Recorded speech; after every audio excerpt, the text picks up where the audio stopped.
I am the chief executive of this company. I am the person in charge of the growth of the business. I am the person in charge of leading this company, first setting the company vision, and then leading us to that vision. Everything begins and ends with me. It is a peerless job. There is no one above me at this company. I'm the person steering the ship.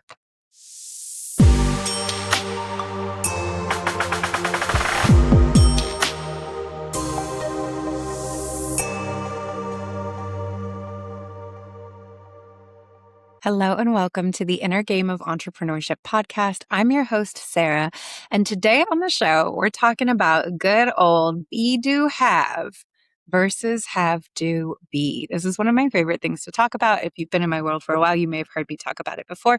And if you've been in the personal development space, you have probably heard people talk about this concept. But in case you haven't, let me break it down real quick. Be, do, have versus have, do, be. It's exactly what it sounds like. A lot of people think if I have this, then I'll do this, and then I'll be this. And for the sake of our episode today, we're going to say, if I had $1 million business and I was already making 7 figures annual revenue, then I would do these certain things that I know I need to do to scale my business, and then I would be a 7-figure CEO. Have, do, be. If I had more money, then I would do things differently, and then I would be the kind of person who has this result.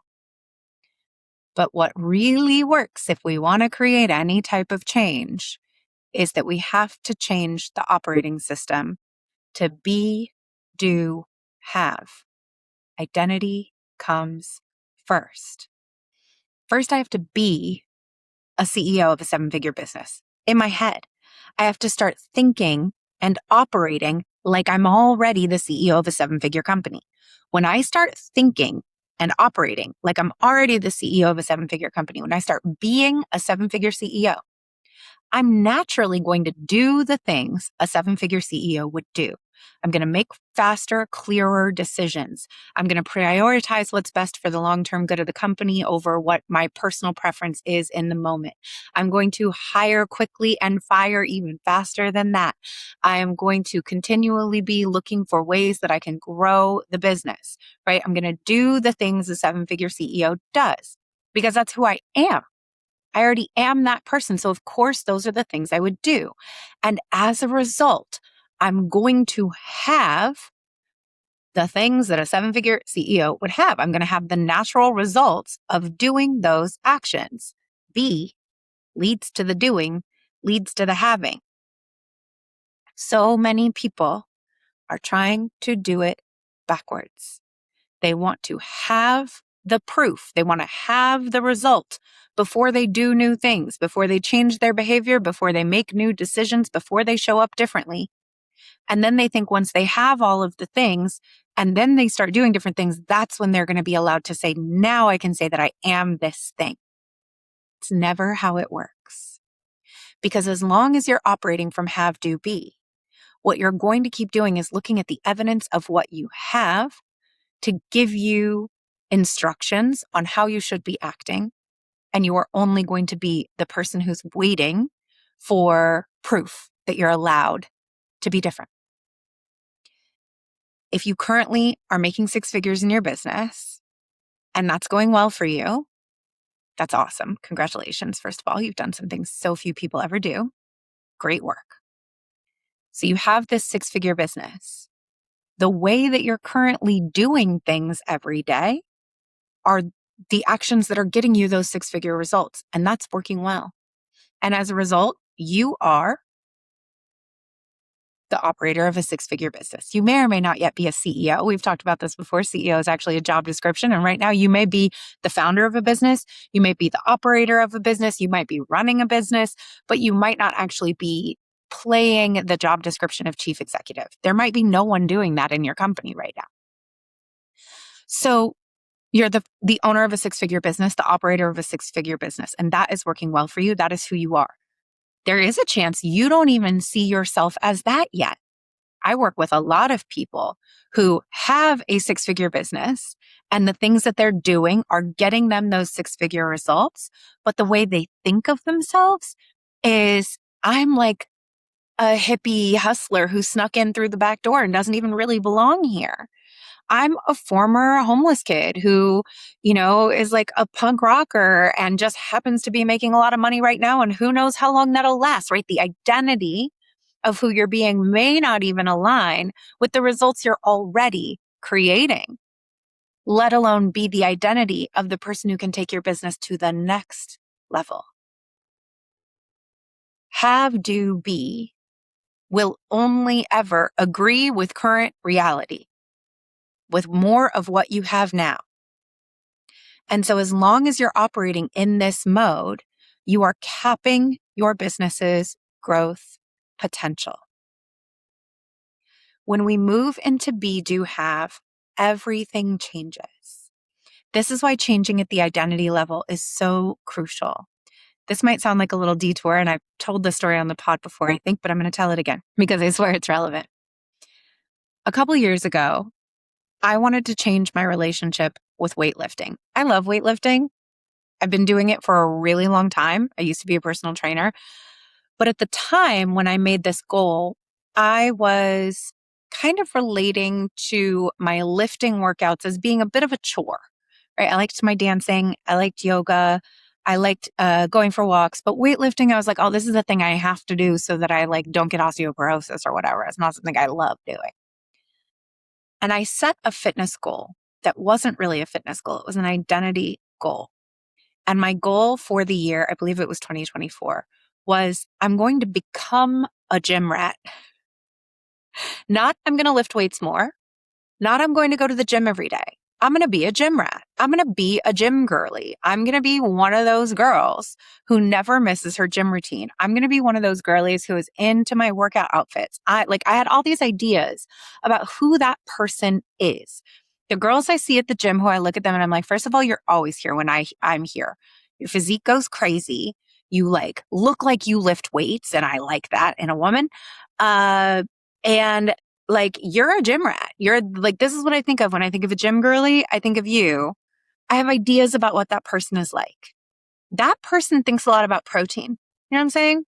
They spend money willingly on cute gym clothes. They don't let their gym shoes wear out. They, might have a higher tier gym membership or a nicer gym membership than me.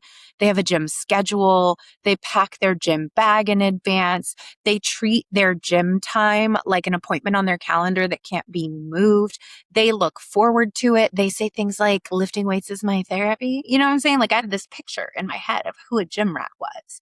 And rather than saying, I'm going to do all these behaviors that at the time felt really far away from who I felt myself to be, which is someone who goes to the gym whenever, but it's not really a thing, I just didn't see myself that way. Wasn't my identity. So asking myself to do all of these behaviors wasn't congruous. So what I did instead was said, I'm going to become a gym rat. And I sat down with my journal and I wrote out all of the personality traits that I felt like that person had. And I just started being her. I just started treating my own schedule in the same way. I started prioritizing where weightlifting fit in my schedule. I started creating structured weightlifting programs for myself again. I started documenting my lifting progress. I started taking pictures of my lifting. I started posting pictures from the gym every day. I started thinking a lot about protein and tracking my macros and all of this stuff. It's now been a couple years since I made that goal, and I'm in that gym multiple times a week. And the other thing that happened as a result of becoming a gym rat that I totally wasn't anticipating because it wasn't even on my radar was that I started having gym community. People started recognizing me as, you're always here when I'm here. I know people at my gym by name. We say hi to each other. The people who all work out at the same time kind of know, oh, we're the early morning people. And sometimes when I would be out and I'd hit the evening for a few days, when I was back in the morning, somebody would see me and be like, hey, where you been? I haven't seen you for a few days. You okay? I was not anticipating that that was part of what came with this identity because I hadn't been that identity in this body in this stage of my life before. I share all of this to say, if I had made the goal to lift weights more, I might have done it. I might have pushed myself to go work out a few days a week, but I wouldn't have found all of these other facets of my relationship with weightlifting that I now really enjoy. And going to the gym might have still felt like a slog and a chore and something I was making myself do that I didn't want to do. But when my goal was to become a gym rat, to be a gym girly, well, what do gym girlies do? They go to the gym. Why would I not go to the gym? That's what I do. It's the whole identity. It's the whole thing. Why would I not buy myself the cute workout outfit? I'm going to wear it because I'm going to be at the gym. All of these things naturally flowed from the goal of becoming this type of person and acting as if I'm going to start being this kind of person now. And if I'm acting from the identity of gym rat, of gym girly, what are the actions I'm going to take? I wasn't thinking about the results that much. I didn't have a big physique goal. I wanted to be that person who loved going to the gym and loved lifting weights. So I focused on becoming that person and what I should do every day. The question of should I go to the gym or not? Well, if I'm a gym rat, then duh. The question answers itself. I hope that this is landing. So we're in the arena of business and we're saying, I want a 7-figure business. I want to make 7 figures in annual revenue. But the way that you're operating is from the operator identity of the person who does the things that a 6-figure business owner does. The way that you're showing up is from the identity of person who makes $100,000 a year or $50,000 a year, or doesn't even think they belong where they are right now. And they're just hoping nobody notices that they're in the room, just trying to squeak by. That is not going to get you new results. When we talk about results, the results of what? Results come from input, new output, new behavior, new results. And if we want new behavior, we need to be different. We can try to force ourselves to take new actions, but taking these new actions from the old identity is going to create a lot of friction and a lot of strain and a lot of stress and a lot of anxiety and a lot of fraught emotions. But if you sit in the seat of, I'm a 7-figure business owner. Not only that, I am a 7-figure CEO. I am the chief executive of this company. I am the person in charge of the growth of the business. I am the person in charge of leading this company, first setting the company vision, and then leading us to that vision. Everything begins and ends with me. It is a peerless job. There is no one above me at this company. I'm the person steering the ship. And this is a 7-figure company. That's who I am. Period, point blank. It's who I am.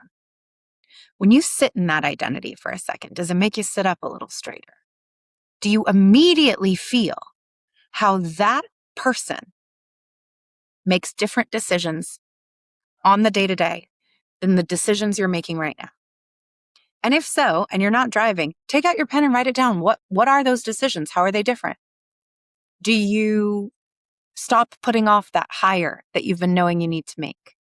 Do you start getting more serious about documenting your processes and your systems? Do you allow yourself to make the pivot that you've been wanting to make for a long time?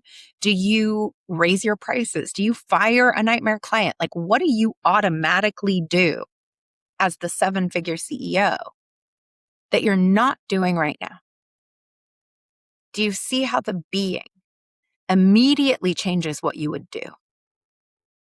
And the question becomes,